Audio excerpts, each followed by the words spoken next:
Hallo, liebe Grüße aus Hamburg und schön, dass du wieder dabei bist. Mein Name ist Jenny Siering, ich bin Energieheilerin, Coach und Yogalehrerin und du hörst heute deinen Herzzeit-Podcast zu deinem Glück und zu deinem Herzen. In der heutigen Folge geht es um das Erkennen, dein Weg zur Heilung. Und das Erkennen war wirklich für mich ein Schlüssel. Ein Schlüssel, das alte Leben, so wie ich es hatte, beiseite zu legen und zu erkennen, was ich wirklich will. Und aus diesem Erkennen kam ich wirklich aus so einer Negativschleife, sogar aus einer sehr, sehr tiefen Negativschleife raus. Es ist so, dass wir, wenn wir anfangen, mehr zu erkennen, also wirklich bewusst werden in unserem Leben, es Heilung eintreten kann. Und man sagt, dass wir am Tag oder egal wann eigentlich nur 5% bewusst sind und zu 95% unbewusst. Das heißt, wir laufen eigentlich 95% unseres ganzen Tages unbewusst durch die Gegend und nur 5% nehmen wir bewusst wahr. Und da geht es hin, dass wir diese 5% zu mehr machen, dass dein Leben einfach positiver, gesünder und mit mehr Heilung stattfinden kann. Und für mich war es wirklich dieses Erkennen.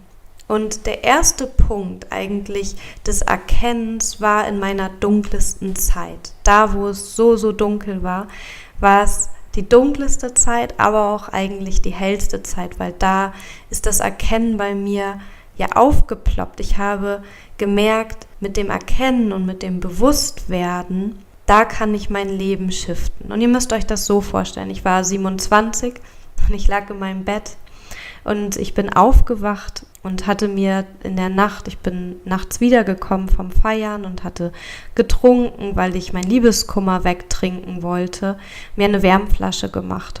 Und mit dieser Wärmflasche bin ich eingeschlafen, weil ich mich so einsam gefühlt habe. Und als ich aufgewacht bin, hatte ich Brandblasen an meinem Oberschenkel und an meinem Unterarm. Und ja, mein Partner, der zurzeit mein Partner war, ist nicht nach Hause gekommen und ich habe mir Sorgen gemacht und ich hatte Liebeskummer, ich hatte Magenprobleme. Es spielte sich schon eine ganze Zeit so ab, dass ja diese Liebe einfach nicht gut für mich war. Dann gepaart mit ganz viel Stress im Job, war es einfach für meinen Körper einfach zu viel. Und ich lag da mit diesen Brandblasen und mit diesem, wo ist mein Freund, wo kann er sein und warum ist er so zu mir? Mit diesem dollen Liebeskummer, mit diesen Schmerzen, die ich hatte, lag ich da und habe geweint und ich wusste keinen Ausweg mehr. Und irgendwann kam das Erkennen. Ich habe mich dann von außen gesehen und habe diese Jenny, die dort lag, einfach gesehen und habe gedacht, ey, so kann es doch nicht weitergehen. Und genau dieses Nicht-Weitergehen war auch für mich, die da noch lag, einfach, ich brauchte Hilfe. Und diese Hilfe kam mit einem Meditationsbuch. Aber was auch kam, es kam ein Erkennen. Es kam ein Erkennen, dass ich raus musste. Ich musste raus aus dieser Situation, aber ich wusste halt nicht wie.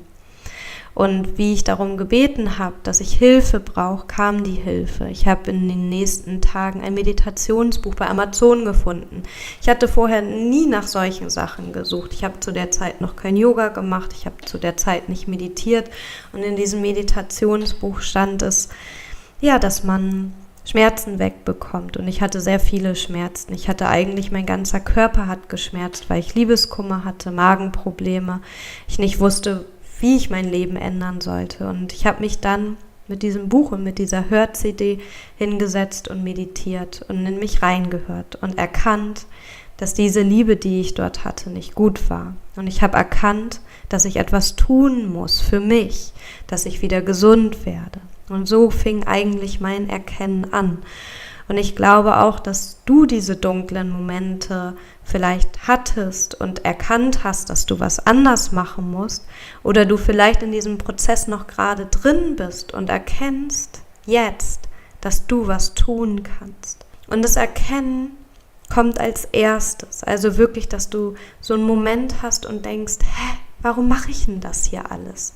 Und dann geht es darum, dass du dich nicht verurteilst, dass du wirklich erkennst, okay, du hast etwas erkannt und jetzt fange ich aber nicht an zu verurteilen, dass ich jetzt vielleicht in dieser Situation bin, sondern dass du ganz liebevoll mit dir bist.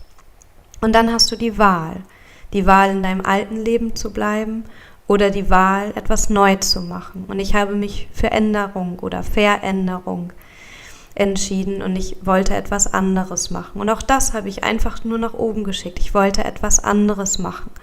Und da kam das Meditationsbuch. Ich bin dann in eine Meditationsgruppe gegangen und später habe ich mich fürs Yoga entschieden, weil ich mich auch bewegen wollte. Und da kam eigentlich so der zweite Punkt des Erkennens. Zu erkennen, was ich wirklich brauche. Erkennen, was mich gesund macht und was mich glücklich macht. Und ich hatte in der dunkelsten Zeit einfach mein Körpergefühl vergessen. Ich konnte mich nicht mehr spüren, außer diesen ganzen Schmerz in meinem Körper. Um wirklich gesund zu werden und glücklich zu werden, muss man wieder im Einklang mit sich sein. Und das sagen wir auch im Yoga, du musst wieder mit Körper, Seele und Geist in Einklang bekommen. Und das hat Yoga für mich gemacht. Also ich bin dann wirklich zum Yoga gegangen. Ich bin einmal die Woche hingegangen und ich hatte da schon so den Effekt von, wow, was passiert hier? Und ich habe mich wieder mehr gespürt. Ich bin aus dem Yoga-Studio rausgekommen und wusste eigentlich gar nicht, wo meine Probleme waren. Und das erste Mal wieder zu spüren, dass man keine Schmerzen hat, dass man vielleicht auch ein bisschen unbeschwert ist, hat für mich einfach Yoga zu dem Tool gemacht. Ja, wenn es mir nicht gut geht, gehe ich halt auf die Matte. Und das muss nicht unbedingt für dich Yoga sein, es kann auch Bewegung sein. Ich habe dann auch angefangen, zu joggen und wirklich wieder dieses zu spüren, wer ich eigentlich bin. Und dann habe ich dir auch eben schon gesagt, ja, Meditation hat mich eigentlich gerettet oder nicht eigentlich, Meditation hat mich gerettet. Meditation hat für mich die Aufgabe gehabt, nicht meinen Geist ganz auszuschalten, weil in dem Moment, wo ich war, konnte ich meinen Geist gar nicht ausschalten. Da gingen so viele Gefühle durch mich durch, weil ich mich dann zu dem Zeitpunkt dann auch irgendwann getrennt habe und es auch keine leichte Trennung war. Es geht in Meditation im Grunde darum, deine Gefühle und deine Emotionen zu beobachten und sie nicht zu beurteilen. Und dann zu sehen, dass du nicht deine Gedanken bist, sondern dass die Gedanken dich denken und dass du auch dort die Wahl hast, was du denken willst. Das war für mich, und ist für mich immer wieder so ein Glücksbringer. Und solltest du vielleicht was mit Meditation anfangen möchtest, also wenn du damit anfangen möchtest, ich gebe im März auch einen Meditationskurs in Hamburg, da gibt es noch 8 Plätze, kann ich dir auch nachher noch die Shownotes reinschreiben. Da geht es halt wirklich um Meditationstechniken, warum man meditiert, weil es für mich halt einfach ein Power-Tool ist. Und was habe ich eigentlich noch dann erkannt? Also wie ich wieder zu meinem Körpergefühl gekommen bin, wie ich angefangen habe zu meditieren, habe ich auf jeden Fall gemerkt, was ich brauche und was ich nicht brauche. Und das habe ich mir aufgeschrieben. Ich habe wirklich geguckt, was brauche ich in meinem Leben, welche Menschen brauche ich um mich herum, welche Umgebung brauche ich um mich herum, wie soll die gestaltet sein, wie möchte ich mich mit Menschen unterhalten. Und wie möchte ich mich nicht mit Menschen unterhalten? Meistens wissen wir eher, was wir nicht wollen und dann können wir daraus schlussfolgern, was wir dann wirklich wollen. Und für mich war es ganz klar nachher und ich habe dann wieder erkannt, dass die Beziehung, die ich hatte, nicht das war, was ich wollte. Und ich habe mir dann wirklich aufgeschrieben in einem Buch, was ich will, was ich von meinem Partner will, was ich von mir will, wie ich mich wieder spüren möchte und wie ich mich fühlen möchte. Und habe dann auch angefangen, langsam andere Musik zu hören. Zwar auch immer noch mein Rock, mein Punk und mein Indie, aber auch wirklich schönere Klänge, die mich auch heilen ließen. Also da gibt es ganz, ganz viele Tools und die erzähle ich auch auf dem Workshop, aber darum geht es ja jetzt gar nicht. Und dann, wenn man das erkannt hat eigentlich, was einen glücklicher macht, was einen gesünder macht, welche Nahrung man auch zu sich nehmen sollte, dann kommt man mehr zu sich, dann setzt Heilung an, dann gehen so die alten Sachen. Und dann kannst du langsam anfangen, und das mache ich jeden Tag, erkennen im Moment oder erkennen in der täglichen Arbeit. Und wir alle haben täglich so viel vor. Es passiert so viel im Büro oder da, wo du arbeitest, auf der Straße, da, wo du zum Sport gehst, da, wo du dich mit Menschen triffst. Überall begegnen wir uns. Und es passiert immer etwas, was uns vielleicht triggert, was uns wieder in dieses Kleinkind, in dieses verletzte Kind bringt, was noch nicht geheilt ist. Und für mich ist es wirklich eine tägliche Arbeit zu gucken, warum triggern mich Menschen, was passiert in dem Moment, um das dann mitzunehmen und zu sagen, okay, das passiert jetzt und ich erkenne das und ich kann jetzt wählen, wie ich darauf reagieren möchte. Möchte ich in das verletzte Kind gehen? Kann ich es mir vielleicht von außen betrachten, was gerade mit mir passiert? Oder nehme ich das Thema vielleicht, wenn es mich getriggert hat und ich drauf anspringe, mit für nach Hause, um zu gucken, ob ich es vielleicht zu Hause heilen kann. Dass ich nicht wieder auf diesen Moment, auf diesen Triggermoment so anspringe. Und was ich auch immer wieder erkenne, ist, wie möchte ich reagieren in einer Situation? Möchte ich, wenn zum Beispiel ein Termin abgesagt wird von meinen Klienten oder auch mit meiner Freundin, möchte ich negativ reagieren und möchte sagen, oh, das finde ich jetzt aber blöd? Oder möchte ich sagen, okay, dann ist das abgesagt, dann habe ich die Möglichkeit, was anderes für mich zu machen. Und wer weiß, was das Universum für mich bereithält, warum dieser Termin abgesagt wurde. Ich kann in jedem Moment wählen, wie ich reagieren möchte. Und es geht nur, wenn du anfängst zu erkennen und bewusst zu werden. Und so habe ich ganz viel erkannt. Und ich erkenne auch immer wieder, zum Beispiel jetzt gerade, was mich ablenkt. Mich lenkt momentan total mein Smartphone ab. Ich gucke unglaublich oft auf mein Smartphone, ob ich neue Klientenmails habe, ob ich die noch beantworten kann, was ich bei Instagram tut und all sowas. Und ich habe jetzt gesagt, das ist Bullshit. Ich habe erkannt, dass mich das ablenkt, von so vielen tollen anderen Sachen, dass ich mehr wieder lesen kann, dass ich selber mehr zum Yoga gehen kann. All das habe ich jetzt erkannt und möchte ich abstellen. Und auch das habe ich wieder liebevoll gemacht. Ich habe es erkannt, ich habe mich nicht verurteilt und ich wähle jetzt, weniger drauf zu schauen, denn jetzt kommt die Änderung. Oder auch wenn du viel Fernseh schaust, kannst du entscheiden, ob das für dich erkennbar gut ist oder ob du sagst, nein, ich will das ändern. Oder wenn du dich nicht gut ernährst. Ich habe das auch eine Zeit lang, ich habe noch bis Mitte 20 Fleisch gegessen. Genau, jetzt bin ich 34 und habe das dann einfach für mich erkannt, dass es für mich nicht gut ist. Und ich hatte zum Glück auch das Umkreis, was sich auch vegan oder vegetarisch ernährt hat. Und ich habe es geändert, weil ich es erkannt habe, dass es für meinen Körper nicht gut ist.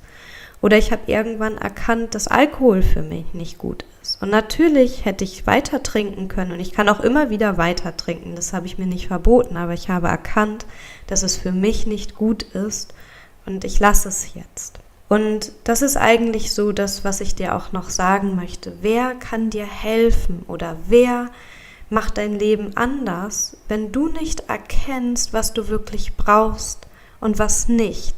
Also wenn du dich nicht mal hinsetzt und wirklich schaust, wie möchte ich mich in meinem Leben fühlen, was brauche ich und was brauche ich nicht und dann das mal wirklich zu dir anzuschauen, was du davon ändern kannst. Du weißt, ich arbeite mit Energien. Ich darf eigentlich, glaube ich, gar nicht Energieheilerin sagen, weil Heilung darf man in Deutschland so gar nicht sagen. Aber es sind halt einfach Energien, die mir helfen, deinen Körper wieder in die Mitte zu bekommen. Und da wollen wir ja eigentlich sein, uns mittig fühlen, uns ausgeglichen fühlen. Nicht zu weit links, nicht zu weit rechts. Das ist das, was ich täglich mache. Nicht nur bei meinen Klienten, auch bei mir.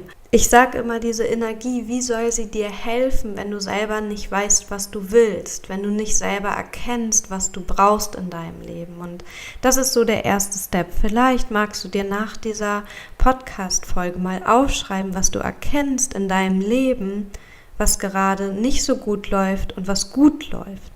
Und du vielleicht erkennst, ob du davon irgendwas ablegen möchtest. Und das einfach wieder, du erkennst es, du verurteilst nicht, dass du das gemacht hast und du wählst dann einfach, wie möchte ich es anders machen? Und dann änderst du es. Und diese Veränderung wird vielleicht für dich komisch sein und dein Körper wird wahrscheinlich schreien und sagen, nein, mach keine Veränderung, wir sind doch jetzt gerade so gut damit, wie wir gerade sind. Aber ich kann dir gleich sagen, dein Körper wird, wenn es um Veränderungen geht, dir nie sagen, so, jetzt ist die Veränderung gut, jetzt darfst du loslegen.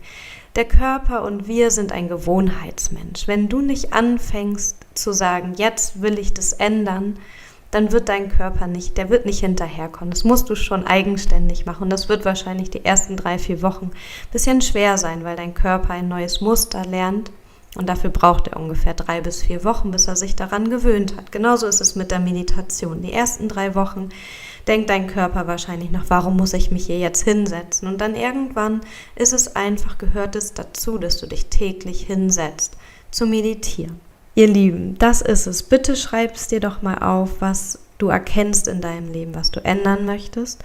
Und dann danke ich dir einfach wieder fürs Zuhören. Ich bin so dankbar, dass ich immer mehr Zuhörer bekomme, dass ich auch immer mehr Leute bekomme, die mir entweder eine E-Mail zum Podcast schreiben oder auch eine Bewertung hinterlassen. Das Bewerten ist wirklich für mich so wichtig. Also nicht nur, dass ich 5 Sterne bei iTunes bekomme, alle Leute, die zu mir zur Herzzeit in die Praxis bekommen und mir was schreiben, es ist für mich das größte Geschenk, dass Leute sagen, ey, deine Arbeit, die du machst, die tut irgendwas mit mir, was auch immer das ist. Und vielleicht ist es auch so, dass du merkst, dass es andere Podcasts gibt, wo die Leute vielleicht noch professioneller sprechen, keine Ahnung. Aber für mich ist es wirklich die Mission, dich wieder mehr in dein Glück, mehr in dein Licht, mehr in deine Heilung zu bringen. Und deswegen mache ich das Ganze. Also wenn du magst, gib mir gerne eine 5-Sterne-Beurteilung oder wenn du magst, kannst du auch jederzeit mir eine E-Mail schreiben, vielleicht auch einen Termin mit mir abmachen. Ich coache auch via Skype oder was halt ganz, ganz schön ist, ich gebe 3 Yoga-Reisen nächstes Jahr. Da kannst du, wenn du Yoga machst oder mit Yoga anfangen möchtest, also es ist noch nicht mal, dass du so ein Yoga-Pro sein musst, sondern wenn du Lust hast, morgens und abends Yoga zu üben, und dort reinzukommen, schöne Themen für jede Yogastunde habe ich geplant. Ja, und eine gemeinsame Zeit mit ganz, ganz tollen Menschen zu haben, dann schau dir das doch mal an. Ich schreibe das nochmal in die Shownotes rein. So, mehr möchte ich auch gar nicht sagen, außer dass ich dir einen ganz, ganz, ganz tollen Tag wünsche. Dass ich mich freue, dass es dich gibt, dass ich mich freue und glücklich und dankbar bin, dass ich diesen Weg gewählt habe, dass ich erkannt habe, dass mein Leben anders sein kann und ich immer wieder erkenne, auch bei meinen Klienten, dass jeder von uns die Wahl hat, wenn er erkennt, sein Leben anders gestalten zu können, um glücklicher, gesünder und mit mehr Heilung durch die Welt zu gehen. Ich wünsche dir einen ganz tollen Tag. Mein Licht grüßt dein Licht, deine Jenny. Namaste.